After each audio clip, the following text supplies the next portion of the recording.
ഉസ്താദെ ജീവിതത്തിൽ പല പ്രയാസങ്ങളും ദുരിതങ്ങളും ദുഃഖങ്ങളും രോഗങ്ങളും കടങ്ങളും പ്രയാസങ്ങളുമായിട്ട് കഴിയുന്നവരാ. ഇതിനാ വന്നേ ഇന്നത്തെ ദുആയിൽ പങ്കെടുക്കാൻ. ഈ മജ്‌ലിസിൽ പങ്കെടുത്താൽ എന്റെ കടത്ത് മാറാനുള്ള ഒരു വഴി അല്ലാഹ് തുറന്നു തരുമല്ലോ, എന്റെ ബിസിനസ്സിൽ ബർക്കത്തുണ്ടാകുമല്ലോ, എനിക്ക് സമാധാനമുള്ള ഒരു ജീവിതം കിട്ടുമല്ലോ. ഇന്ന് ജീവിതത്തിൽ ഇല്ലാത്ത ഒരു സാധനം സമാധാനമാ. അള്ളാഹു നൽകി അനുഗ്രഹിക്കുമാറാകട്ടെ. സമാധാനമില്ലടോ ഇന്ന് മനുഷ്യന്. ഇത് പൈസ കൊടുത്ത് വാങ്ങാൻ പറ്റുമോ? അധികാരം കൊണ്ട് വാങ്ങാൻ പറ്റില്ലടോ. ഈ സമാധാനം എന്ന് പറയുന്നത് അള്ളാഹുവിന്റെ നിഅമത്താ. അത് അള്ളാഹു ഇഷ്ടപ്പെട്ടവർക്ക് കൊടുക്കുന്ന ഒരു വലിയ നിഅമത്താണ് സമാധാനം. അള്ളാഹു നമുക്ക് ഈമാൻ നൽകുമാറാകട്ടെ, ഉറക്കപ്പറഞ്ഞു നൽകുമാറാകട്ടെ. സമാധാനം ഉണ്ടോ നമുക്ക്? സമാധാനം കിട്ടാനുള്ള വഴികളുണ്ടല്ലോ. സമാധാനം കിട്ടുന്ന വഴി ഒരു വഴി ഞാൻ പറയാം. നമുക്കെല്ലാവർക്കും വീടുണ്ട്. വീടില്ലേ? വീടില്ലേ? അള്ളാഹു ബർക്കത്ത് ചെയ്യുമാറാകട്ടെ. ആമീൻ പറ. വീടുണ്ട്.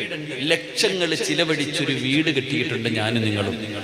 എന്നാൽ ഖുർആൻ പറയുന്നു വീട് സമാധാനം തരുന്ന ഇടമാണ്. വല്ലാഹു ജഅല ലക്കും മിൻ ബുയൂതികും സകന. ഖുർആൻ പറഞ്ഞത് വീട് സമാധാനം കിട്ടി തരുന്ന ഒരു സ്ഥലമാണെന്നാ പറഞ്ഞേ. പക്ഷെ നമ്മുടെ വീടിനകത്ത് സമാധാനം ഉണ്ടോ? ഇല്ല. വീട്ടിൽ ചെന്നാൽ റഹ്മാനായ അല്ലാഹുവേ എന്താ അവസ്ഥ? ലക്ഷങ്ങളെ ചെലവഴിച്ചു, വില കൂടിയ ഗ്രാനൈറ്റുകൾ കൊണ്ടുവന്നു, മനോഹരമായി 5 സ്റ്റാർ ഹോട്ടലുകളെ പോലും പരാജയപ്പെടുത്തുന്ന രീതിയിൽ ബെഡ്റൂം, AC, ഡബിൾ കോട്ട്, കട്ടിൽ, കറങ്ങുന്ന ലൈറ്റുകൾ, എന്തൊക്കെ അൽഹംദുലില്ലാഹ്, സ്വിമ്മിംഗ് പൂൾ, ഗാർഡനുകൾ, എന്തല്ല AC, അടുക്കളയിൽ വരെ കക്കൂസിനകത്ത് വരെ AC വെക്കുന്നവരുണ്ട്. ഉറക്കം ഉണ്ടോടാ? സമാധാനം ഉണ്ടോടാ? ഇല്ല. എങ്ങനെ നിനക്ക് സമാധാനം കിട്ടും? കിട്ടൂല. സമാധാനം കിട്ടുന്ന രണ്ടാമത്തെ കാര്യം മക്കളുടെ മുഖത്ത് നോക്കിയാൽ, അള്ളാഹു നമുക്ക് നൽകിയിരിക്കുന്ന മക്കളുടെ മുഖത്ത് നോക്കിയാൽ സമാധാനം കിട്ടും. ഏത് വാപ്പയ്ക്കാ മകന്റെ മുഖത്ത് നോക്കുമ്പോ സമാധാനം വരുന്നത്? പടച്ചവനെ കുരുവിക്ക് കൂട് വെച്ചതുപോലെ ഇത്രയും മുടിയും, ഫ്രണ്ടിൽ കുറെ തൂക്കിയിട്ടിരിക്കുന്നു, പെണ്ണും പിള്ള പുറകിൽ കുറച്ച് തൂക്കിയിട്ടിരിക്കുന്നു. ഇത്ര വ്യത്യാസമുള്ള ആൺകുട്ടിയുണ്ട്, പെൺകുട്ടിയുണ്ട്. പെൺകുട്ടിയുടെ ബാക്കിൽ മുടി, നിന്റെ മകന്റെ മുമ്പിൽ മുടി. കീറിയ പാൻറ്. അള്ളാഹു നമ്മളുടെ മക്കളുടെ ദാരിദ്ര്യം അള്ളാഹു മാറ്റിക്കൊടുക്കുമാറാകട്ടെ. ആമീൻ പറ. എന്റെ പൊന്നാര വാപ്പ, നീ നിന്റെ മോന്റെ പാൻറിലൊന്ന് നോക്കണം. അള്ളാനെ ഓർത്തിട്ട് സങ്കടമുണ്ട് കേട്ടോ. ഓൻ കീറിയ പാൻറ് വിട്ടുകൊണ്ട് നടക്കണില്ലേ വാപ്പ? നീ ഇത്രയും പിശുക്കനായിപ്പോയി. എൻ്റെ ഉപ്പമാരോട് ഞാൻ പറയുന്നത്, നിങ്ങളുടെ മകന്റെ ദാരിദ്ര്യം ഒന്ന് മാറ്റി. അവന് കീറാത്ത ഒരു പാൻറ് മേടിച്ചുകൂടെ? താത്താമാരോട് പറയുന്ന പാൻറ് കഴുകുമ്പോഴെങ്കിലും ഒന്ന് തച്ചുകൂടെ? കാരണം കീറിയ പാൻറ് കഷ്ടം. യാചിക്കാൻ വരുന്നവന്റെ കോലൊക്കെ കീറിയിട്ടേ വരുന്നെങ്കിലേ വല്ലതും കിട്ടത്തുള്ളൂ. നിന്റെ മോന് നടക്കുന്നത് അങ്ങനെ കീറിയ പാൻറ് വിട്ടുകൊണ്ട്. സുബ്ഹാനല്ലാഹ്. അവന്റെ മുഖത്ത് നോക്കിയ അല്ലാഹു അലം. എന്നാ അയൽവാസിയുടെ മകനെ കാണുമ്പോ മോനെ മുത്തേ, അവന്റെ മുഖത്ത് നോക്കുമ്പോ സന്തോഷമുണ്ട്. സ്വന്തം മക്കളുടെ മുഖത്ത് നോക്കിയ സന്തോഷമില്ല. അല്ലാഹു ഈമാൻ നൽകുമാറാകട്ടെ. 3 ഖുർആൻ പറയുന്നു കല്യാണം കഴിച്ച സമാധാനം കിട്ടും. എന്ത് കഴിച്ച? പറ കാക്കാമാരെ, സമാധാനം കിട്ടാനുള്ള 3ാമത്തെ വഴി എന്ത്? കല്യാണം കഴിച്ച സമാധാനം കിട്ടും. കിട്ടുന്നുണ്ടോ? എന്നാണോ ഉസ്താദെ കല്യാണം കഴിച്ചത് അന്നത്തോടുകൂടി അത് പോയെന്നാ ഞാനും നിങ്ങളും പറയണേ. കല്യാണം കഴിഞ്ഞു, 10 മണിയായിട്ടും പോന്നില്ലേടാ, ഇത്തിരി കൂടെ കഴിയട്ടെ, വീട്ടിൽ പോകാൻ വയ്യ. അല്ലാഹു അലം. അല്ലാഹു നമുക്ക് നല്ല ജീവിതം നൽകുമാറാകട്ടെ. ആമീൻ പറ. സ്വർഗത്തിൽ നമ്മുടെ ഭാര്യമാരെ അല്ലാഹു ഭാര്യമാരാക്കി തരുമാറാകട്ടെ. ആഗ്രഹമുള്ള ഭർത്താക്കന്മാരൊക്കെ ഒന്ന് കൈപൊക്കിക്കും.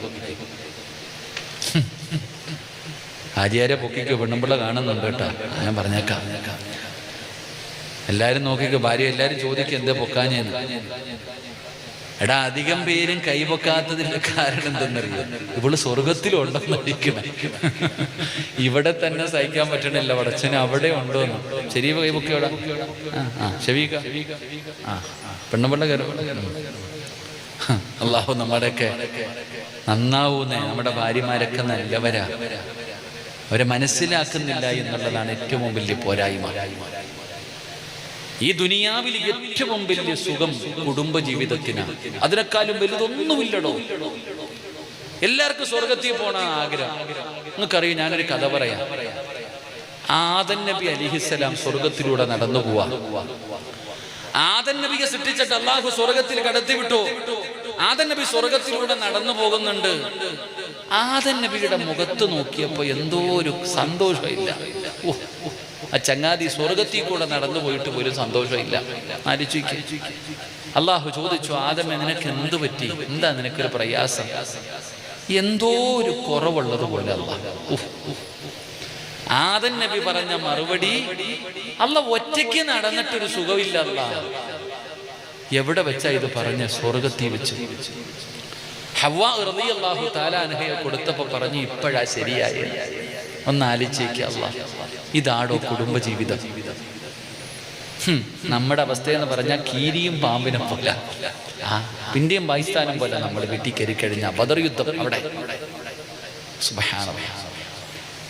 ഖുർആൻ പറഞ്ഞത് കല്യാണം കഴിച്ചാൽ സമാധാനം കിട്ടുമെന്ന്.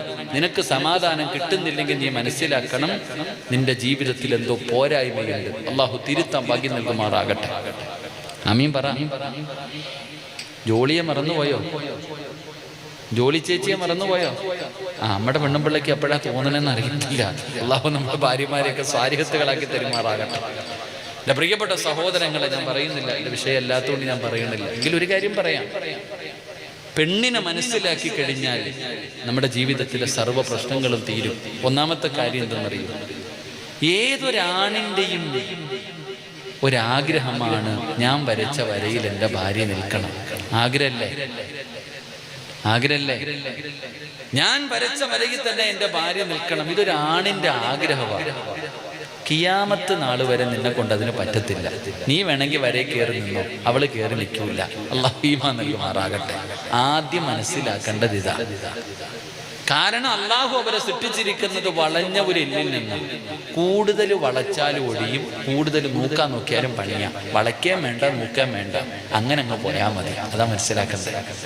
പെണ്ണെന്ന് പറഞ്ഞാൽ അങ്ങനെ. പെണ്ണിന് ചില സ്വഭാവമുണ്ട്, അത് മാറൂല. പെണ്ണുങ്ങൾക്ക് ചില സ്വഭാവമുണ്ട്, കൂടെ നടന്നാൽ പോലെ പഠിക്കണം. ഒരു ഉദാഹരണം ഞാൻ പറയാം.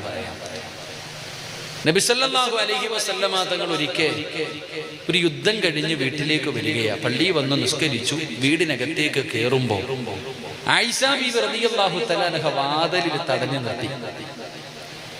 എന്നിട്ട് ചോദിക്കുകയാ, ഭാര്യമാരിൽ ഏറ്റവും കൂടുതൽ സ്നേഹം ആരോടാ? ചെർപ്പളശ്ശേരി വരെ പോയി എന്തോ ഒരു ആവശ്യത്തിന്, പഞ്ചായത്തിലോ വില്ലേജിലോ ഒരു ആവശ്യത്തിന് വേണ്ടി പോയി. രാവിലെ മുതൽ 10 മണി മുതൽ 1 മണി വരെ തേരാപാര നടന്നിട്ട്, പടച്ചവനെ, അവിടെ ഉള്ളവന്മാരെ എന്തൊക്കെ പറയാൻ പറ്റുമോ അതൊക്കെ പറഞ്ഞിട്ട് കലി തുള്ളി ഇങ്ങനെ ക്ഷീണിച്ച് വീട്ടിൽ കയറി വരുമ്പോ ഭാര്യ വീടിന്റെ വാതിലി നിർത്തിയിട്ട് ചോദിക്കുക, നിങ്ങൾക്ക് ഏറ്റവും കൂടുതൽ സ്നേഹം ആരോടാന്ന് ചോദിച്ചാ, സുബ്ഹാനല്ലാഹ്, ആ സാധു ചോദിച്ചത് മാത്രമേ ഓർമ്മ കാണത്തുള്ളൂ. അല്ലാഹു ഈമാൻ നൽകുമാറാകട്ടെ. നബിതങ്ങളോട് ചോദിച്ചു, ഭാര്യമാരിൽ ഏറ്റവും കൂടുതൽ സ്നേഹം ആരെയാ? നബിതങ്ങൾക്കറിയാം. നബിതങ്ങൾ പറഞ്ഞു, എനിക്ക് നിന്നെ ആയിഷ ഏറ്റവും കൂടുതൽ ഇഷ്ടം. ആയിഷ ബീവി മാറി. നബിതങ്ങൾ വീടിനകത്ത് കയറി. രണ്ടാമത്തെ ചോദ്യം, രണ്ടാമത് പിടിച്ചു നിർത്തിയിട്ട് ചോദിച്ചു, ലോകത്ത് ആണുങ്ങളിൽ വെച്ച് ഏറ്റവും കൂടുതൽ ഇഷ്ടം ആരെയാ? ഇതാണ് കൗൺസിലിംഗ്. പഠിച്ചോ, പെണ്ണിനെ പറയാൻ, പെണ്ണിന്റെ സ്വഭാവം പഠിച്ചോണം. ആയിഷ ബീബി റളിയല്ലാഹു തആല ചോദിക്കുന്നു, ലോകത്ത് ആണുങ്ങളിൽ വെച്ച് ഏറ്റവും കൂടുതൽ ഇഷ്ടം ആരെയാ? നബിതങ്ങൾ പറഞ്ഞു, നിന്റെ വാപ്പ അബൂബക്കർ സിദ്ദീഖിനെ എനിക്ക് ഏറ്റവും കൂടുതൽ ഇഷ്ടം. ആയിഷ ബീബി കെട്ടിപ്പിടിച്ചിട്ട് മുത്തം കൊടുത്തു. ഇതാ പെണ്ണ്. അവളുടെ വാപ്പ, അവളുടെ ഉമ്മ, അവളുടെ വീട്, അവളുടെ കുടുംബം. മനസ്സിലായല്ലോ? അല്ലാഹു ഈമാൻ നൽകുമാറാകട്ടെ. അതങ്ങനെയാണ്, മനസ്സിലാക്കിയാൽ മതി. അവിടെയും അടിയും ബഹളവും ഇല്ല. ക്ലാസ് ഒക്കെ ഇറച്ചിക്കറിയൊക്കെ പോയ പോക്ക് പോലും അറിയത്തില്ല. എറിഞ്ഞു പൊട്ടിച്ചില്ല ആയിഷ ബീവി. എറിഞ്ഞു പൊട്ടിച്ചു. വഴക്കും ബഹളം എന്തൊക്കെ ഇല്ലേ. ഉമറുതങ്ങള് ശൈത്താൻ വരുന്ന, ഉമർ വരുന്ന വഴി കൂടെ ഇബ്ലീസ് പോലും വരത്തില്ല, അത്രയ്ക്കും പേടിയാ. ഒരു ചങ്ങാതി, ഒരു സഹാബി തന്റെ ഭാര്യയുടെ പീഡനം സഹിക്കാൻ പറ്റാതെ പരാതി പറയാൻ ഖലീഫയുടെ വീട്ടിൽ പോയി. ഉമർ തങ്ങളുടെ വീട്ടിൽ പോയപ്പോ പടപീടിച്ച് പന്തളത്ത് പോയപ്പോ പന്തം കൊളുത്തി പടയുന്നൊരു പഴഞ്ചൊല്ലുണ്ട്. ഉമർ തങ്ങളുടെ വീട്ടിലെ പരാതി പറയാൻ പോയപ്പോ സുബ്ഹാനല്ലാഹ്, ഉമർ തങ്ങളുടെ വീടിനകത്ത് ബദറീത്ത് നടന്നുകൊണ്ടിരിക്കുക. ഈ സാധു മിണ്ടാതെ പൊക്കളഞ്ഞ്. അപ്പൊ ഉമർ തങ്ങൾ കാണുന്നുണ്ട് വന്നു പോണത്.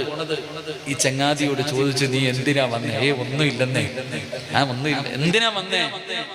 എന്റെ ഭാര്യയെ കുറിച്ച് പരാതി പറയാൻ വന്നേ. അവിടെ വന്നപ്പോ പറയാതിരിക്കല നല്ലതെന്ന് തോന്നി. ഇതാ അവസ്ഥ. അപ്പൊ അതുകൊണ്ട് അടിയും വഴക്കും ബഹളമൊക്കെ വേണം. ചട്ടിയും കലവുമായ തട്ടിയും മുട്ടിയൊക്കെ കിടക്കും. പക്ഷെ അത് പറഞ്ഞ് അവസാനിപ്പിക്കണം. അല്ലാഹു ഈമാൻ നൽകുമാറാകട്ടെ. ഭാര്യ കരഞ്ഞ തീരണം, അത്രേ ഉള്ളൂ. എത്ര വലിയ പിണക്കവും വാശിയും ഭാര്യയുടെ കണ്ണ് നിറഞ്ഞ തീരണം. നബി സല്ലല്ലാഹു അലൈഹി വസല്ലമ തങ്ങളും ആയിഷ ബീബിയും വഴക്കുകൂടി പിണങ്ങി. നബി തങ്ങളുടെ ചരിത്രം പറയണേ കേട്ടാ. നബിതങ്ങളും ആയിഷ ബീവി എന്തോ പറഞ്ഞു വഴക്കുകൂടി പിണങ്ങി. ആ പിണക്ക് ഇത്തിരി നീണ്ടുപോയി. സാധാരണ ഒറ്റ ദിവസം രാത്രി തീരും. പക്ഷെ ആ പിണക്ക് ഇത്തിരി നീണ്ടു. മധ്യസ്ഥനായിട്ട് അബൂബക്കർ സിദ്ദീഖ് റളിയല്ലാഹു തആല അൻഹു വന്നു. മധ്യസ്ഥൻ വരണമല്ലോ. ഒന്ന് കൂട്ടുകാരനുമാണ്, രണ്ട് ഭാര്യയുടെ വാപ്പയുമാണ്. അബൂബക്കർ തങ്ങൾ വീട്ടിൽ കയറി വന്നു. നബി തങ്ങൾ പറഞ്ഞു, ആയിഷ ആദ്യം നീ പറ. മനസ്സിലാക്കിക്കോ കേട്ടോ, നമ്മൾ അങ്ങനല്ല. ഭാര്യയുടെ വീട്ടുകാരി മിണ്ടരുത്, ഭർത്താവ് പറയും. നബി തങ്ങൾ എന്ത് പറഞ്ഞു? ആയിഷ നിനക്ക് പറയാനുള്ളത് നീ പറയാ. ആയിഷ ബീബി റളിയല്ലാഹു തആല അൻഹ പറയാൻ തുടങ്ങി. ഇങ്ങനെ പറഞ്ഞു വന്നിരിക്കുന്നത് ഭർത്താവ്, രണ്ട് വാപ്പ പറഞ്ഞുകൊണ്ടിരിക്കുന്നതിൻ്റെ ഇടയിൽ എന്തോ ഒരു വാക്ക് പറഞ്ഞു.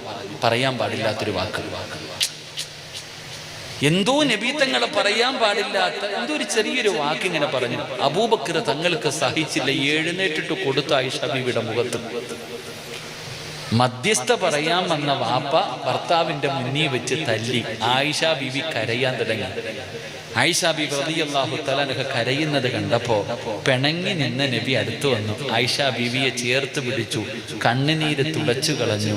എന്നിട്ട് അബൂബക്കർ തങ്ങളോട് ചോദിച്ചു, മധ്യസ്ഥ പറയാൻ വന്നാ മധ്യസ്ഥ പറയണം. എന്റെ പെണ്ണുമ്പിള്ളയെ തല്ലാൻ നിനക്ക് ആരാ അവകാശം തന്നെ? അബൂബക്കർ തങ്ങൾ കുടുങ്ങി. ഇതാടോ കുടുംബം? ഇതാണ് കുടുംബം. വാശിയും വൈരാഗ്യവും കണ്ണ് നിറഞ്ഞ തീരണം, അത്രയുള്ളൂ. അള്ളാഹു നല്ല ജീവിതം നൽകുമാറാകട്ടെ. ആമീൻ പറ. അള്ളാഹു നല്ല ജീവിതം നൽകുമാറാകട്ടെ. ഞാൻ പറഞ്ഞു വന്നത്, നമ്മുടെ വീടിൻ്റെ അകത്ത് സമാധാനമില്ല. ഭാര്യയും ഭർത്താവും കണ്ടാൽ പടച്ചവനെ ശത്രുക്കളെ പോലെ. ഒരു ഉമ്മയുടെ വയറ്റിൽ കിടന്ന മക്കൾ തല്ലുക പരസ്പരം. എത്ര കിട്ടിയിട്ടും സമ്പത്തുണ്ട്, ബറക്കത്തില്ല. ഭക്ഷണം കഴിക്കുന്നുണ്ട്, വയറ് നിറയണില്ല. മനോഹരമായ വീടുണ്ട്, ഉറങ്ങാൻ പറ്റുന്നില്ല. അതിൻ്റെ കാരണം ഞാൻ പറഞ്ഞു തരാം. കന്നിമൂലയും അല്ലെങ്കിൽ വാതിൽ അങ്ങോട്ട് വന്നത് മാത്രമല്ല, അതിൻ്റെ പുറകിലാണല്ലോ. അല്ലാഹു ഈമാൻ നൽകുമാറാകട്ടെ. യഥാർത്ഥത്തിൽ നമ്മുടെ വീടിൻ്റെ അകത്ത് സമാധാനമില്ലാത്തതിൻ്റെ കാരണം 5 കാര്യങ്ങൾ 5 സ്ഥലങ്ങളിൽ ഇരുന്ന് കരയുന്നു എന്ന് നബിയുനാ റസൂലുള്ളാഹി സ്വല്ലല്ലാഹു അലൈഹി വസല്ലമ തങ്ങൾ പറയുന്നു. 5 കാര്യങ്ങൾ 5 സ്ഥലങ്ങളിൽ ഇരുന്ന് തേങ്ങുമെന്നാണ്. ആ കണ്ണുനീര് നിങ്ങൾക്ക് ശാപമാ. ആ കണ്ണുനീരിന് നിങ്ങൾ സൂക്ഷിക്കണേ എന്ന് നബി മുഹമ്മദ് മുസ്തഫ സ്വല്ലല്ലാഹു അലൈഹി വസല്ലമ തങ്ങൾ പറയുമ്പോൾ ഒന്നാമത് കരയുന്നത് ആരെന്നറിയുമോ? അല്ലാഹുവിന്റെ പള്ളിക്കകത്ത് നിസ്കരിക്കാൻ ആളില്ലാതെ വന്നാല് നാട്ടുകാരെ അല്ലാഹുവിന്റെ പള്ളിയിൽ നിന്ന് ഹയ്യ അലസ് സ്വലാ, ഹയ്യ അലൽ ഫലാ, അല്ലാഹുവിന്റെ പള്ളിയിൽ നിന്ന് 5 നേരം ബാങ്ക് വിളിക്കുന്നു. നിസ്കരിക്കാൻ ആളില്ല. ഈ പള്ളി തേങ്ങുമെന്നാണ്, പള്ളി കരയുമെന്നാണ്. ആ പള്ളി കരഞ്ഞാൽ നാട്ടുകാരറിയുമെന്ന് നബി മുഹമ്മദ് മുസ്തഫ. പള്ളിക്കകത്ത് നിസ്കരിക്കാൻ ആളില്ലാതെ വന്നാ പള്ളി കരയും. പള്ളി കരഞ്ഞ ഈ നാട്ടുകാരറിയും. അള്ളാഹു നമ്മളെ കാക്കുമാറാകട്ടെ. അള്ളാഹു കാക്കുമാറാകട്ടെ. അപ്പൊ പള്ളി കരയും. 1. 2, ഖുർആൻ കരയും. അള്ളാഹുവിന്റെ വിശുദ്ധമായ ഖുർആൻ കരയും. എന്തിന്? ഓതാതെ വന്നാൽ. നിന്റെ വീടിന്റെ അലമാരിയുടെ അടിയിലാണ് ഖുർആൻ കിടക്കുന്നത്. ചെലന്തി വരെ അടിച്ചു കിടപ്പുണ്ട്, പൊടി അടിച്ചു കിടക്കുന്നുണ്ട്. തൂക്കാറുണ്ടോ? ഇന്നത്തെ ദിവസം ഖുർആൻ കൈകൊണ്ട് തൊട്ട ആരെങ്കിലും ഉണ്ടെങ്കിൽ ഒന്ന് കൈപൊക്കിക്കേ. അല്ലാഹു ഈമാൻ നൽകുമാറാകട്ടെ. നമ്മുടെ അവസ്ഥ ഇതാണ് നമ്മുടെ അവസ്ഥ. ആലോചിക്കേ, അള്ളാഹുവിന്റെ വിശുദ്ധമായ ഖുർആൻ തുറന്നു ഓതാതെ വന്നാൽ ഖുർആൻ കരയും. നിന്റെ വീടിനകത്തിരുന്നിട്ട് അള്ളാന്റെ ഖുർആൻ കരഞ്ഞാൽ ആ വീട് കത്തിയില്ലെങ്കിലല്ലേ കുഴപ്പമുള്ളൂ.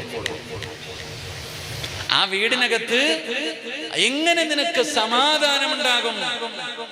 എങ്ങനാ നിനക്ക് സമാധാനം കിട്ടുക? ഒരു നല്ല ജീവിതം ഉണ്ടാവുക? എന്റെ പ്രിയപ്പെട്ട സഹോദരങ്ങൾ, അല്ലാഹു പറയുന്നു, വമൻ അറദ അൻ ദിക്രി ഫഇന്ന ലഹു മഈശതൻ വൻഖാ വനഹ്ശുറുഹു യൗമൽ ഖിയാമത്തി അഅമാ ഖാല റബ്ബി ലിമ ഹശർതനി അഅമാ വഖദ് കുന്തു ബസീറാ قال كذلك أتتك آياتنا فنسيتها وكذلك اليوم تنسى. അല്ലാഹുവിന്റെ ഖുർആൻ എവിടെന്ന് പറയുകയാണ്, ഈ മനുഷ്യ ഖുർആനിനെ നീ നിസ്സാരമാക്കുമ്പോ, അതിനെ ഓതാതെ വരുമ്പോ, അതിനെ പരിഗണിക്കാതെ വരുമ്പോ നിന്റെ വീടിനകത്ത് അല്ലാഹു ഇടുക്കം തരികയാ. ദുനിയാവിലെ ജീവിതം എടുക്കുകയാണ്. സമ്പത്തിൽ ബറക്കത്തില്ല, കുടുംബ ജീവിതത്തിൽ ബറക്കത്തില്ല, മക്കളിൽ ബറക്കത്തില്ല, വീടിനകത്ത് ബറക്കത്തില്ല. അല്ലാഹുവേ പടച്ചവനെ, നിനക്ക് പ്രയാസമാണ്, പ്രയാസമാണ്, രോഗങ്ങളും ബുദ്ധിമുട്ടുകളും റബ്ബേ ദുനിയാവിലെ ജീവിതം അങ്ങും മടുക്കുകയാ. മരിച്ചാ മതി പടച്ചവന്. ഉസ്താദേ, എന്നാണിതും അവസാനിക്കുന്നത്? സന്തോഷത്തോടെ ഒന്നുറങ്ങാൻ പറ്റുന്നതെന്നാണ്. കടം മാറുന്നില്ലല്ലോ, കച്ചവടം നേരെയാകുന്നില്ലല്ലോ, ഭാര്യയും ഭർത്താവും തമ്മിലടിയാണല്ലോ, മക്കളുടെ ശത്രുക്കളെ പോലെയാണല്ലോ, കിടന്നിട്ടുറക്കം വരുന്നില്ലല്ലോ, കഴിച്ചിട്ട് വയറ് നിറയുന്നില്ലല്ലോ, കിട്ടിയാ മതിയാകുന്നില്ലല്ലോ. അല്ലാഹു നിന്റെ ജീവിതം ഇടുക്കമാക്കും. കാരണം നീ ഖുർആനിനെ കരയിപ്പിച്ചവനാ, നീ ഖുർആനിനെ കളിയാക്കിയവനാ, നീ ഖുർആനിനെ നിസാരമാക്കിയവനാ. എല്ലാ ദിവസവും നീ പത്രമെടുക്കും, പത്രം വായിക്കും, പത്രമെടുത്ത് സൂക്ഷിച്ചു വെക്കും. അല്ലാഹുവിന്റെ ഖുർആൻ തൊടില്ല. മൊബൈലിനോട് കാണിച്ചിരുന്ന പരിഗണന നീ അല്ലാഹുവിന്റെ ഖുർആനിനോട് കാണിച്ചിരുന്നെങ്കിൽ നമ്മൾ രക്ഷപ്പെടുമായിരുന്നു. അപ്പൊ ദുനിയാവിൽ നിന്നെ അല്ലാഹു കണ്ണുനീര് കുടിപ്പിക്കും, അല്ലാഹു നിന്നെ പ്രയാസപ്പെടുത്തും. അത് മാത്രമല്ല, അല്ലാഹുവിന്റെ ഖുർആൻ പറയുകയാ, ഖാല റബ്ബി ലിമ ഹസർതനി അഅമാ. പെരുങ്ങോട്ട് കുറിച്ച് പള്ളിയുടെ ഖബർസ്ഥാനിൽ നിന്ന് നീ എഴുന്നേറ്റ് വരുമല്ലോ, പള്ളിപ്പറമ്പിൽ നിന്ന് എഴുന്നേറ്റ് വരുമ്പോ നിന്റെ കണ്ണ് കാണുന്നില്ല, നിന്റെ ചെവി കേൾക്കുന്നില്ല. നീ അല്ലാഹുവിനോട് ചോദിക്കുകയാ, ഖാല റബ്ബി ലിമ ഹസർതനി അഅമാ ഫഖദ് കുന്തു ബസീറാ ഖാല കദാലിക അതതുക ആയാതുനാ ഫനസീതഹാ വകദാലികൽ യൗമ തുൻസാ. ഖബറിനകത്ത് നിന്ന് എഴുന്നേറ്റ് പരലോകത്തേക്ക് കടന്നു വരുമ്പോൾ കണ്ണിന് കാഴ്ചയില്ലാതെ, ചെവി കേൾക്കാതെ, അന്ധനെ പോലെ നീ കടന്നു വരുമ്പോ അല്ലാഹുവോട് പറയുന്നു, പടച്ചവനെ, എന്റെ കണ്ണിന് കാഴ്ചയുള്ളവനായിരുന്നു, എനിക്ക് ചെവി കേൾക്കുമായിരുന്നു. അല്ലാഹുവേ, ഇന്നെനിക്ക് കാണുന്നില്ല അല്ലാ, ചെവി കേൾക്കുന്നില്ല അല്ലാ, ഇന്ന് ഞാൻ അന്ധനായി പോയി റബ്ബേ. കാരണമെന്തേ അല്ലാ? ആ സമയത്ത് അല്ലാഹു ചോദിക്കുകയാ, ദുനിയാവിൽ ജീവിക്കുമ്പോ ഖുർആനിന്റെ ആയത്ത് കേട്ടപ്പോ കേൾക്കാത്തവനെ പോലെ നടന്നല്ലോ, പൊട്ടനെ പോലെ നടന്നവനല്ലേടാ, ചെവി കേൾക്കാത്തവനെ പോലെ നീ നടന്നില്ലേ, കണ്ണ് കാണാത്തവനെ പോലെ നടന്നില്ലേടാ. അല്ലാഹുവിന്റെ ഖുർആൻ ഓതാനോ കേൾക്കാനോ പഠിക്കാനോ ജീവിക്കാനോ നീ അവിടെ നിന്ന് തയ്യാറായില്ലല്ലോ. അതുകൊണ്ട് അന്ന് നീ പൊട്ടനെ പോലെ കളിച്ചത് കൊണ്ട് ഇന്ന് നിന്നെയും ഞാൻ അങ്ങനെയാക്കിയിരിക്കുകയാ. നാളെ പരലോകത്തും അല്ലാഹു പ്രയാസപ്പെടുത്തുകയാ, അല്ലാഹു പരലോകത്തും അവനെ ബുദ്ധിമുട്ടിക്കുകയാ. അതുകൊണ്ട് സഹോദരങ്ങളെ, സഹോദരിമാരെ, അല്ലാഹുവിന്റെ വിശുദ്ധമായ ഖുർആൻ അതിനെ നിങ്ങൾ നിസാരമാക്കിയാൽ, അതിനെ പരിഗണിക്കാതെ വന്നോ, അല്ലാഹു തരുന്ന ആറാമത്തെ ശിക്ഷ എന്തെന്നറിയുമോ? ദുനിയാ ദുനിയാവും ആഖിറവും അല്ലാഹു ഇടുക്കമാക്കുകയാ. അല്ലാഹുവേ, ഞങ്ങളുടെ പ്രയാസങ്ങൾ മാറ്റണേ അല്ലാ, ഞങ്ങളുടെ രോഗങ്ങൾ മാറ്റണേ അല്ലാ. അതുകൊണ്ട് എന്റെ പ്രിയപ്പെട്ടവര്, സംഘാടകർ ബക്കറ്റുമായിട്ട് നിങ്ങളുടെ മുന്നിലേക്ക് കടന്നു വരികയാണ്. അസ്സദഖത്തു റദ്ദുൽ ബലാ, സദക്ക വിപത്തുകളെ തട്ടിമാറ്റുമെന്നോ, സദക്ക വിപത്തുകളെ തട്ടിമാറ്റുമെന്നോ. പടച്ചവനെ, ഏത് മാരകമായ രോഗത്തിനും മരുന്നുണ്ട്. ക്യാൻസറിന് മരുന്നുണ്ട്, ട്യൂമറിന് മരുന്നുണ്ട്, കിഡ്നി രോഗത്തിന് മരുന്നുണ്ട്. പടച്ചവനെ, ഏത് മരുന്നെന്നറിയോ? അല്ലാഹുവിന്റെ പ്രവാചകൻ പറഞ്ഞു, അല്ലാഹുവിന് ചില അടിമകളുണ്ട്, അല്ലാഹുവിന് ചില അടിമകളുണ്ട്. ആ അടിമകൾ സദക്ക കൊണ്ട് ചികിത്സിക്കുമെന്ന് നബി മുഹമ്മദ് മുസ്തഫ തങ്ങൾ പറയുന്നു. സദക്ക കൊടുത്തിട്ട് ചികിത്സിക്കും ചില അടിമകൾ. എടോ, സദക്ക വിപത്തിനെ തട്ടിമാറ്റുമെന്നറിയാത്ത ആരുമില്ല. ഇന്ന് വഴുത് കഴിഞ്ഞു, വീട്ടിൽ പോയി ഭക്ഷണം കഴിച്ചു, കിടന്നുറങ്ങാൻ സമയമായി, ബാത്റൂമിനകത്തേക്ക് കയറിയപ്പോ കാല് തെറ്റി താഴെ വീണു. അല്ലാഹു കാക്കുമാറാകട്ടെ. തല പോയി തറയിലടിച്ചു. പെട്ടെന്ന് എടുത്തുകൊണ്ട് ഏതെങ്കിലും ഹോസ്പിറ്റലിൽ കൊണ്ടുപോയി ഡോക്ടർ പറഞ്ഞു സർജറി ചെയ്യണം. 24 മണിക്കൂർ കഴിയാതെ ഒന്നും പറയാൻ പറ്റൂല. നാളെ നേരം കൊടുക്കുമ്പോ ഈ സ്ഥാപനത്തിൽ വന്ന് ഉസ്താദിന്റെ കയ്യിൽ 2000-ന്റെ നോട്ട് കൊടുത്തിട്ട് പറയുന്നു, ഉസ്താദേ, മുത്തഅല്ലിമീങ്ങളെ വിളിച്ചിരുത്തിയിട്ടൊന്ന് ദുആ ചെയ്യിപ്പിക്കണം, വാപ്പ ഐശുവില രക്ഷപ്പെടാൻ. അപ്പൊ നിനക്കറിയാം പൈസ കൊടുത്താ ശരിയാകുമെന്ന്. അപ്പൊ അറിയാനിട്ടല്ല, നിനക്കറിയാം അപ്പൊ സദക്ക കൊടുത്താ രക്ഷപ്പെടുമെന്ന്. എന്തിനാ വാപ്പ കക്കൂസി വീഴുന്നത് വരെ കാത്തിരിക്കുന്നത്? വീഴുന്നതിന് മുമ്പ് എന്തെങ്കിലും കൊടുത്ത് രക്ഷപ്പെട്ടാ പോരെ? അതെന്താ നീ ചിന്തിക്കാത്ത? അസ്സദഖത്തു റദ്ദുൽ ബലാ, സദക്ക വിപത്തുകളെ തട്ടി മാറ്റുമടോ. ആക്സിഡന്റുകൾ, അപകടങ്ങൾ. ഞാൻ ഇന്ന് വരുമ്പോ കുട്ടികൾ ശരീഫൊക്കെ മൊബൈലിൽ കാണിച്ചു, ഒരു സഹോദരി പെട്ടെന്ന് ഭർത്താവ് ഗൾഫിൽ നിന്ന് വന്നു, കണ്ടതും മറ്റാക്കുവന്നു.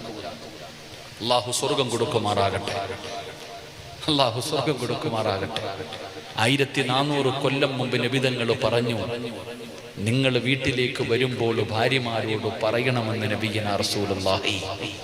പുതിയ ട്രെൻഡാ. ഗൾഫിൽ കിടക്കുന്നവൻ, എവിടെങ്കിലും കിടക്കുന്ന ഭർത്താവ് പറയാതെ വീട്ടിൽ കയറി വരും, സർപ്രൈസ് ഭാര്യയ്ക്ക്. അങ്ങനെ പോകാൻ പാടില്ലടോ. നബിതങ്ങൾ പറഞ്ഞില്ലേ? വെറുതെയാ പറഞ്ഞേ? നബി സല്ലല്ലാഹു അലൈഹി വസല്ലമ തങ്ങൾ പറഞ്ഞു, പറഞ്ഞിട്ടേ പോകാവൂ വീട്ടിൽ. ഭാര്യയോട് പറയണം, പറഞ്ഞിട്ട് വേണം ഭർത്താവ് വീട്ടിലേക്ക് പോകാൻ. എന്റെ പ്രിയപ്പെട്ട സഹോദരങ്ങൾ, അല്ലാഹു ആ കുടുംബത്തിന് സമാധാനം നൽകി അനുഗ്രഹിക്കുമാറാകട്ടെ. ഇന്ന് വൈകിട്ട് വാർത്തയിൽ കണ്ടു, ഒരു സഹോദരി ഇന്നലെ പ്രസവിച്ചു, ഇന്ന് രാവിലെ കൊണ്ടുവന്ന് കാണിക്കുന്നു ചോര കുഞ്ഞിനെയും പ്രസവിച്ച് കിടക്കുന്ന ഭാര്യയെയും കൊണ്ടുവന്ന് കാണിച്ചു, വെള്ള തുണിയിൽ പൊതിഞ്ഞു കിടക്കുന്ന ഭർത്താവിനെ. ദുരന്തങ്ങൾ, വലിയ വലിയ പരീക്ഷണങ്ങൾ. അല്ലാഹു നമ്മളെ കാക്കുമാറാകട്ടെ. ബക്കറ്റ് മുന്നിലേക്ക് കടന്നു വരുന്നു. എന്തിനാ സഹോദര? നിനക്ക് രക്ഷപ്പെടാൻ, നിനക്ക് രക്ഷപ്പെടാൻ. അല്ലാതെ സ്ഥാപനത്തിനല്ല, അത് അള്ളാഹുവിനറിയാം. അജരക്കുള്ള കാലത്തോളം എന്താ അള്ളാഹിക്കറിയാം ഇതെങ്ങനെ ഇത്രയായി, എങ്ങനെ ഇതായി ഇങ്ങനെ. എന്റെ പ്രിയപ്പെട്ടവരെ, അതുകൊണ്ട് അൽഹംദുലില്ലാഹ് ബക്കറ്റുമായി നിങ്ങളുടെ മുന്നിലേക്ക് കടന്നു വരികയാണ്. അല്ലാഹുവിന്റെ ഖുർആൻ പഠിക്കുന്ന മക്കള്, ഹാഫിളീങ്ങളായ മക്കള്, ഈ വെള്ള തുണിയും ജുബ്ബയും തൊപ്പിയും തലപ്പാവുമായിരിക്കുന്ന അല്ലാഹുവിന്റെ മലക്കുകള് ബഹുമാനിക്കുന്ന, അവരെ ചിറക് താഴ്ത്തി ബഹുമാനിക്കുന്ന ഈ വിഭാഗമുണ്ടല്ലോ, അവർക്ക് വേണ്ടിയാണ് പടച്ചവനെ മനസ്സറിഞ്ഞുകൊണ്ടൊരു സദക്ക എടുത്തോ. മാരകമായ രോഗങ്ങളെ തട്ടിമാറ്റാൻ ഈ സദക്കയ്ക്ക് കഴിയുമെന്നാണ്. ഏത് രോഗത്തിനും ശിഫയാക്കാൻ പറ്റുമല്ലോ. അപകടങ്ങളെ തട്ടിമാറ്റാൻ, അപകടങ്ങളെ ദുരന്തങ്ങളെ തട്ടിമാറ്റാൻ സദക്കയ്ക്ക് കഴിയുമെന്ന് നബി മുഹമ്മദ് മുസ്തഫ സല്ലല്ലാഹു അലൈഹി വസല്ലമ തങ്ങൾ പറഞ്ഞു തരുമ്പോ, അല്ലാഹുവേ, ആരെല്ലാം മനസ്സറിഞ്ഞുകൊണ്ടൊരു സദക്ക കൊടുക്കുന്നുണ്ടോ, എല്ലാ പ്രയാസങ്ങളും മാറ്റണേ അല്ലാ. അപകടങ്ങളെ തൊട്ട് കാക്കണേ അല്ലാ.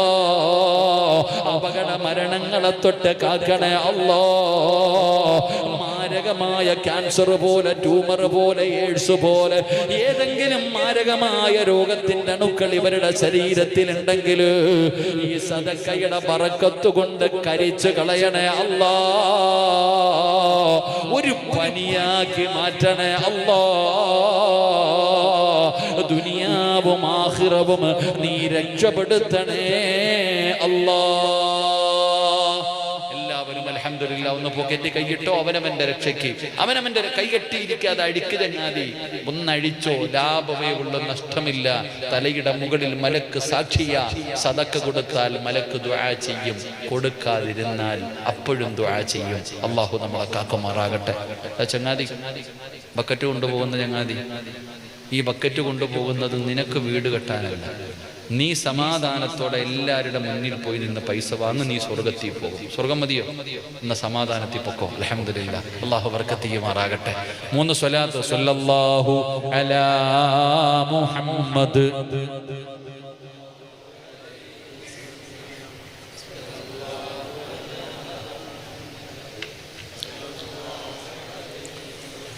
اللهم صل على محمد يا رب صل عليه وسلم. അല്ലാഹു സ്വീകരിക്കുമാറാകട്ടെ. അപ്പോ 6ാമത്തെ ശിക്ഷ ദുനിയാവും ആഖിറവും അല്ലാഹു ഇടുക്കമാക്കി കളയും. അല്ലാഹു നമ്മളെ കാക്കുമാറാകട്ടെ. സമയം 10 മണിയായി. ഇൻഷാ അല്ലാഹ് ഇനി എന്താ? ദുആ ചെയ്യട്ടെ. ഇത്തിരി നേരം കൂടി ഇരിക്കൂ. സ്വർഗത്തിൽ പോകാൻ ആഗ്രഹമില്ലേ നിങ്ങൾക്കൊക്കെ? ആഗ്രഹമുണ്ട്. എന്തായാലും കഷ്ടപ്പെട്ട് വന്നതല്ലേ. അല്ലാഹു സ്വർഗം നൽകുമാറാകട്ടെ. പരിശുദ്ധമായ ഖുർആനിലെ ഒരായത്ത് ഓതിയ നിങ്ങൾ സ്വർഗത്തിൽ പോകും. അല്ലാഹു ഭാഗ്യം തരുമാറാകട്ടെ. ഖുർആനിലെ ഒരായത്ത് ഞാൻ പറഞ്ഞു തരാം. അള്ളാഹുവിന്റെ വിശുദ്ധമായ ഖുർആനിലെ ഒരായത്ത് ഞാൻ പറഞ്ഞു തരാം. ഈ ആയത്ത് നിങ്ങൾ എല്ലാ ദിവസവും ഓതിയ നിങ്ങൾ ഉറപ്പായിട്ടും സ്വർഗത്തിൽ പോകും. അള്ളാഹു ഭാഗ്യം തരുമാറാകട്ടെ. പക്ഷെ അത് ഓതുവോ? വിശക്കുന്നവനാ ഭക്ഷണം കൊടുക്കേണ്ടത്, അല്ലാത്തവന് കൊടുത്തിട്ട് കാര്യമില്ല. അങ്ങനല്ലേ? ഓതുമോ ഇല്ലേ? ഒരായത്താ ഞാൻ ചോദിച്ചേ, ഒരു സൂറത്തല്ല. യാ അയ്യുഹല്ലദീന ആമനൂ ഇദാ തദായൻതും ബിദൈനിൻ ഇലാ അജലിൻ മുസമ്മാ. ആയത്തല്ല കേട്ടോ. മനസ്സിലായില്ലേ? ആയത്താണോ? അല്ല.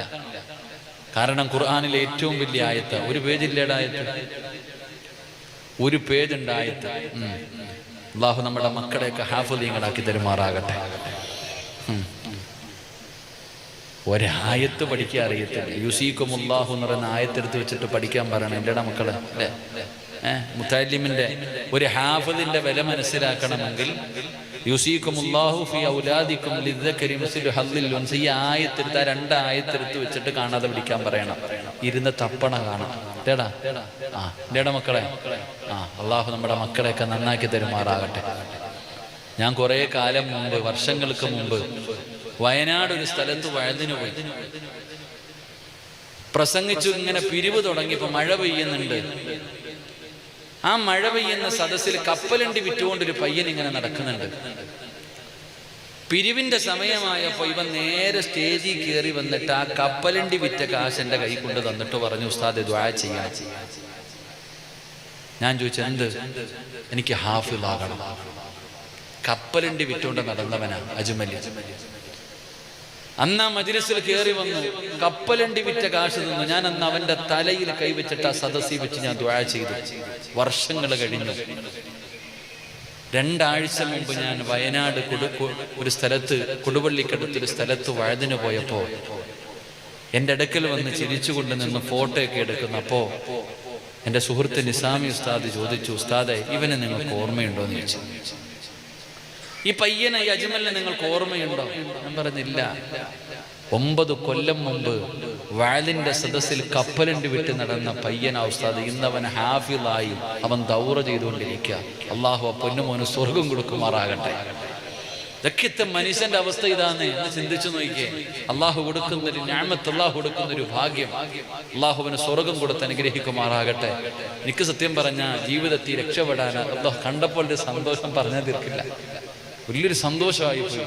കാരണം നമ്മൾ കാരണം ഒരാൾ അതാ. അതുകൊണ്ട് ഞാൻ പറയുന്നു, ഖുർആനിലെ ഒരായത്ത് ഞാൻ പറഞ്ഞു തരാം. ഓതിയ ഞാനും രക്ഷപ്പെടും, നിങ്ങളും രക്ഷപ്പെടും. അള്ളാഹു ഭാഗ്യം തരുമാറാകട്ടെ. ഓതുവോ? അള്ളാഹുവേ, ഈ മജ്‌ലിസിൽ ഇരുന്നു കൊണ്ട് ആരൊക്കെ ഉറക്ക ഇൻഷാ അല്ലാഹ് പറയുന്നു, മരിക്കുന്ന സമയം ഈ ഇൻഷാ അല്ലാഹ് എന്ന് പറയുന്ന അതേ ശബ്ദത്തിൽ ഷഹാദത്ത് കലിമ ഉറക്ക പറഞ്ഞു മരിക്കാൻ ഭാഗ്യം കൊടുക്കണേ അല്ലാഹ്. ഇനി പറ, ഓതുവോ? ഇത്ര സൗണ്ടേ ഉള്ളൂ. റോഡി ജയ് വിളിക്കുന്നതിനേക്കാൾ ശബ്ദമുണ്ട്. നിനക്ക് ഷഹാദത്ത് കലിമ പറയണ ഇതേ ശബ്ദത്തിൽ പറ ഇൻഷാ അല്ലാഹ്. അൽഹംദുലില്ലാ, അല്ലാഹു ഭാഗ്യം തരുമാറാകട്ടെ. ഓതൂല്ലേ? എന്താ പ്രതിഫലം? ഓസിനാരും ഓതണ്ടോ? സ്വർഗം മിന്നല്ലേ? സ്വർഗം മരിച്ചതിന് ശേഷമല്ലേ? ദുനിയാവി കിട്ടുന്ന പ്രതിഫലം ഞാൻ പറഞ്ഞുതരാം. ഓസിനൊന്നും ഓതണ്ട. ഈ ആയത്ത് നിങ്ങളാരും ഓസിനോദണ്ട. എന്റെ പ്രിയപ്പെട്ട സഹോദരങ്ങളെ, സഹോദരിമാരെ, അല്ലാഹുവിന്റെ ഖുർആനിന്റെ ഒരായത്തിന്റെ മഹത്വം പറയാം. 6600 പരം വരുന്ന ആയത്തിന്റെ മഹത്വമല്ല, അല്ലാഹുവിന്റെ വിശുദ്ധമായ ഖുർആനിലെ ഒറ്റ ആയത്തിന്റെ മഹത്വമാണ് ഞാൻ പറയുന്നത്. നബി ഉമാമത്തുൽ ബാഹിരി റളിയല്ലാഹു തആല അൻഹു നിവേദനം ചെയ്യുന്ന ഹദീസ്. ഈ ആയത്ത് നിങ്ങൾ പാരായണം ചെയ്താൽ നിങ്ങൾക്ക് ഒരേ ഒരു പ്രതിഫലമേ ഉള്ളൂ. എന്താണ് പ്രതിഫലമെന്നറിയുമോ? ലഹും ജന്നാത്തുൻ തജ്രി മിൻ തഹ്തിഹൽ അൻഹാർ. തോട്ടവും റുമ്മാനും രസമുള്ളതാ കദളിപ്പഴം തിന്നാനും താരാട്ടു പാടാൻ തോഴിമാർ പലരുണ്ട്. കൈമുട്ടുവാൻ ചില ദാസിമാർ വരവുണ്ട്. മണിയില്ല റബ്ബേ വാങ്ങുവാനാബീട്. കൊതിയുണ്ട് വല്ലപ്പോഴും അതിനോട്. അതിലേക്കു നീയൊരു പാസുതാ മന്നാനേ, അതു നിന്റെ പക്കൽ മാത്രമാഹന്നാനേ. അല്ലാഹുവിന്റെ സ്വർഗമുണ്ടടാ ചെറുപ്പക്കാരാ, പെങ്ങളെ. അല്ലാഹുവിന്റെ ഖുർആനിലെ ഒരായത്താ ഞാൻ പറയുന്നത്. ഇത് പാരായണം ചെയ്താ നിനക്ക് സ്വർഗമുണ്ട്, സ്വർഗമുണ്ട്, സ്വർഗമുണ്ട്. അത് ദുനിയാവിൽ നിനക്ക് അല്ലാഹു തരുന്ന പ്രതിഫലം പറയാ. എന്റെ പ്രിയപ്പെട്ടവര്, ഈ ദുനിയാവിൽ അല്ലാഹു തരുന്ന പ്രതിഫലം എന്തെന്നറിയുമോ? എന്റെയും നിങ്ങളുടെയും ജീവിതത്തിലെ ഏറ്റവും വലിയ മോഹം സ്വർഗത്തില് പോകണമെന്നല്ല. ജീവിതത്തിലെ ഏറ്റവും വലിയ മോഹം സ്വർഗത്തില് പോകണമെന്നല്ല. പിന്നെ എന്റെയും നിങ്ങളുടെയും ജീവിതത്തിലെ ഏറ്റവും വലിയ അഭിലാഷമെന്താ? ഈ ലോകത്ത് നിന്ന് യാത്ര പറയുമ്പോ ഖാബിദുൽ അർവാഹ് മലക്ക് അസ്റായീൽ എന്ന് പറയുന്ന മലക്കുണ്ടല്ലോ, കാലിന്റെ തള്ളവിരൽ മുതൽ റൂഹ് പിടിച്ച അവസാനം ഈ തൊണ്ടക്കുടിയിൽ നിന്ന് റൂഹ് വലിച്ചെടുക്കുന്ന സമയത്ത് അല്ലാഹു തന്ന നാവ് കൊണ്ട് അവസാനമായിട്ട് പറയണം ലാ ഇലാഹ ഇല്ലല്ലാഹ്. ഷഹാദത്ത് കലിമ പറഞ്ഞു മരിക്കണ്ടേ, ഷഹാദത്ത് കലിമ പറഞ്ഞു മരിക്കണ്ടേ.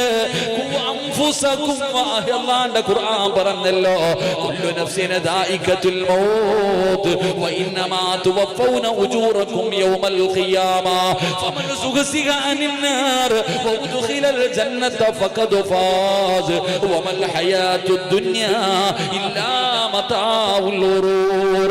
എന്റെ പ്രിയപ്പെട്ടവരെ, ആരാണ് വിജയിച്ചവനെന്ന് ഖുർആൻ പറയുകയാണ്. ഏറ്റവും വലിയ അഭിലാഷമെന്ത്?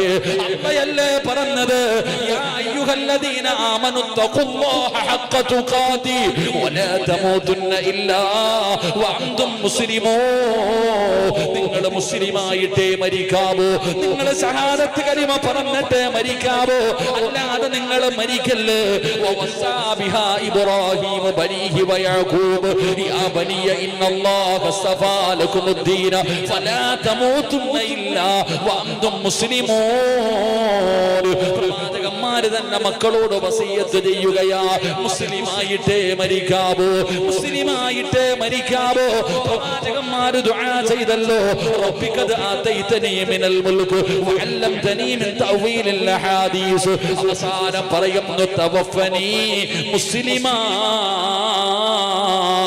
മുസ്ലിമാ സുഖമായിട്ട് മരിപ്പിക്കണം തമ്പുരാനെ. ഈമാനുള്ള മരണം തരണം തമ്പുരാനെ. എന്റെ പ്രിയപ്പെട്ടവരെ, ഖുർആനിലെ ആയത്ത് ഓതുമെന്ന് തീരുമാനിച്ചവരെ, ഖുർആൻ ഓതുമെന്ന് തീരുമാനിച്ചവര്, ഖുർആനിനെ ബഹുമാനിക്കുമെന്ന് തീരുമാനിച്ചവര്, എന്റെ പ്രിയപ്പെട്ടവരെ, അല്ലാഹു തരുന്ന പ്രതിഫലം ഒരായത്തിന്റെ പ്രതിഫലമടോ, ഒരായത്തിന്റെ പ്രതിഫലമടോ. ഈ മനുഷ്യനെ കാണുമ്പോ, ഈ ഹാജിയാരെ കാണുമ്പോ അത്ഭുതം തോന്നാറുണ്ട്. ഈ സ്ഥാപനത്തിന് വേണ്ടി കഷ്ടപ്പെടുന്ന മനുഷ്യന്, ഈ സ്ഥാപനത്തിന് വേണ്ടി ജീവിക്കുന്ന മനുഷ്യന് പടച്ചവനെ അല്ലാഹു ഇവർക്ക് കൊടുക്കുന്ന പ്രതിഫലത്തെ കുറിച്ചൊന്ന് ചിന്തിക്കണോ. ഈ സ്ഥാപനത്തിന് വേണ്ടി സമയം ചെലവഴിക്കും ഇതിന്റെ സംഘാടകർ, നിങ്ങൾക്ക് അല്ലാഹു തരുന്ന പ്രതിഫലമെന്ന് ചിന്തിക്കണോ. മക്കളുടെ ദുആ വേണ്ടല്ലോ, ഭാര്യയുടെ ദുആ വേണ്ടല്ലോ. ഈ സ്ഥാപനത്തിൽ പഠിക്കുന്ന ഒരൊറ്റ വിദ്യാർത്ഥിയുടെ ദുആ പോലെ നിങ്ങൾക്ക് രക്ഷപ്പെടാൻ അല്ലാഹുവേ അർഹമായ പ്രതിഫലം കൊടുക്കണേ അല്ലാ.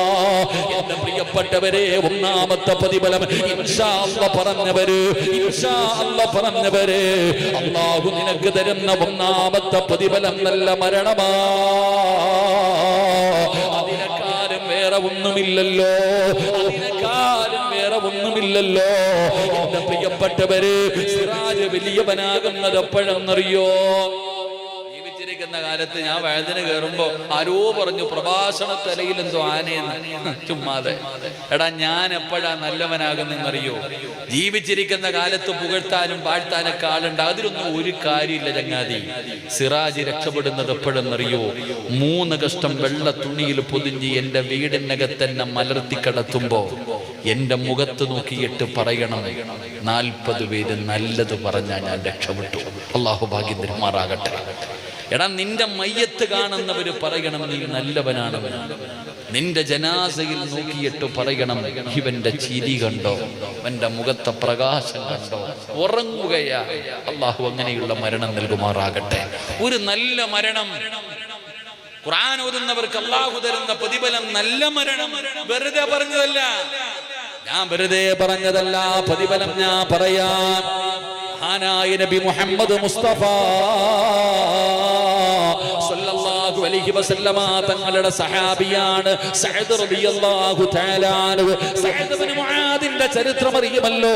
മഹാനായ സഅദ് ഇബ്നു മുആദ് റളിയല്ലാഹു തആല അൻഹു, സഅദ് റളിയല്ലാഹു തആല അൻഹു 30ാമത്തെ വയസ്സിൽ മുസ്ലിമായി. സഅദ് തങ്ങൾ 30ാമത്തെ വയസ്സിൽ മുസ്ലിമായി. 36ാമത്തെ കൊല്ലം, 36ഓ 38ഓ പടച്ചവനെ തുച്ഛമായ കാലമാണ് മുസ്ലിമായി ജീവിച്ചത്. സഅദ് റളിയല്ലാഹു തആല അൻഹു പടച്ചവനെ തുച്ഛമായ വർഷമാണ്, 6 മാസം 6 വർഷമാണ് മുസ്ലിമായി ജീവിച്ചത്. പക്ഷേ മരിച്ചപ്പോ അല്ലാഹുവിന്റെ അർശ് കുലുങ്ങുകയാ. സഅദ് തങ്ങൾ മരിച്ചപ്പോ, സഅദ് റളിയല്ലാഹു തആല അൻഹു മരിച്ചപ്പോ അല്ലാഹുവിന്റെ സിംഹാസനം കുലുങ്ങുകയാ. അല്ലാഹുവിന്റെ അർശ് കുലുങ്ങി. സഅദ് റളിയല്ലാഹു തആല അൻഹുവിന്റെ മുഖത്ത് നോക്കുന്നവർ പറയുന്നു ചിരിക്കുകയാ. എന്തൊരു ചിരിയാ അല്ലാഹ്, എന്തൊരു പ്രകാശമാ അല്ലാഹ്, എന്തൊരു മരണമാ അല്ലാഹ്. കാണുന്നവര് മുഴുവനും കൊതിക്കുകയാണ്, കാണുന്നവര് മുഴുവനും കൊതിക്കുകയാണ്. നിങ്ങളെ ഇങ്ങനെ ഒരു മരണമല്ലേ നിനക്ക് വേണ്ടത്? മയ്യത്ത് കാണാൻ വരുന്നവര് മുഴുവനും നിന്റെ മുഖത്ത് നിന്ന് കണ്ണെടുക്കാതെ നോക്കണ്ടേ? എന്തൊരു വെളിച്ചമാല്ല. ഷഹീദിന്റെ കൂലി കിട്ടുന്ന മരണം കൊടുത്തല്ലോ. വെള്ളിയാഴ്ച മരിച്ചില്ലേ, സുജൂദിൽ കിടന്ന് മരിച്ചില്ലേ, ഒന്നുവോടുകൂടി മരിച്ചില്ലേ. എത്ര വലിയ ഭാഗ്യമാരാ. എന്റെ പ്രിയപ്പെട്ടവരെ, മരിച്ചപ്പോ അല്ലാഹുവിന്റെ അർശ് കുലുങ്ങുകയാണ്. എല്ലാവരും കരയുകയാണ്. സഅദ് തങ്ങൾ ചിരിക്കുകയാണ്. റബ്ബേ, ജനാസ ചുമക്കുമ്പോ സഹാബത്ത് പറയുന്നു, യാ റസൂലല്ലാഹ്, മയ്യത്തിന് ഭാരമില്ല നബിയേ. അല്ലാഹുവേ, റസൂലുള്ളാഹി തങ്ങൾ തള്ളവരള കുത്തിയിട്ട് നടന്നു പോവുകയാ. സഅദ് റളിയല്ലാഹു തആല അൻഹുവിന്റെ ജനാസ കൊണ്ടുപോകുമ്പോ ലോകത്തിന്റെ നേതാവ് തള്ളവരള കുത്തിയിട്ട് നടന്നു പോവുകയാണ്. സ്വഹാബത്ത് ചോദിക്കുന്നു, നബിയേ, യാ റസൂലല്ലാഹ്, എന്തിനാ നബിയേ?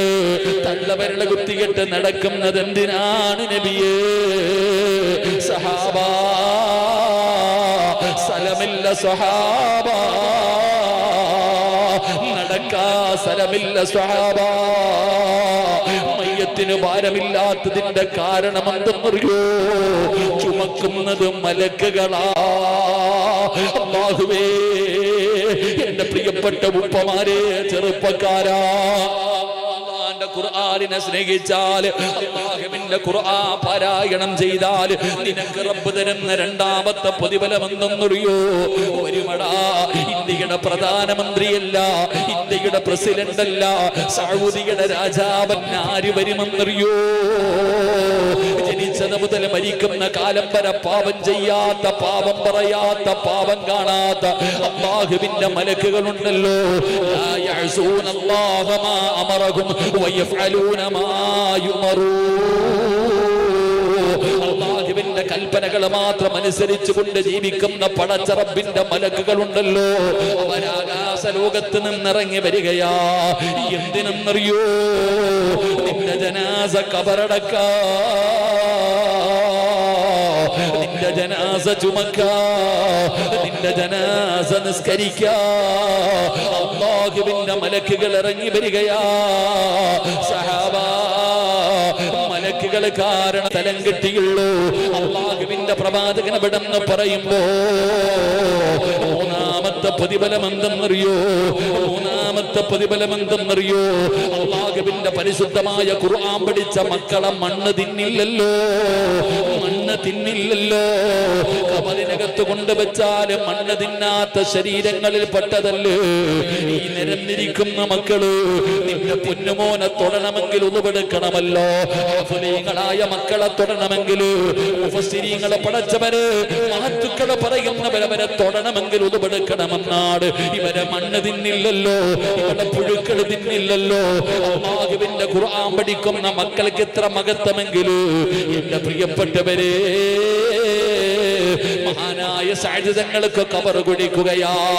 സഅദ് റളിയല്ലാഹു തആല അൻഹുവിന്റെ ജനാസ ഖബറടക്കാൻ ഖബർ കുടിക്കുമ്പോ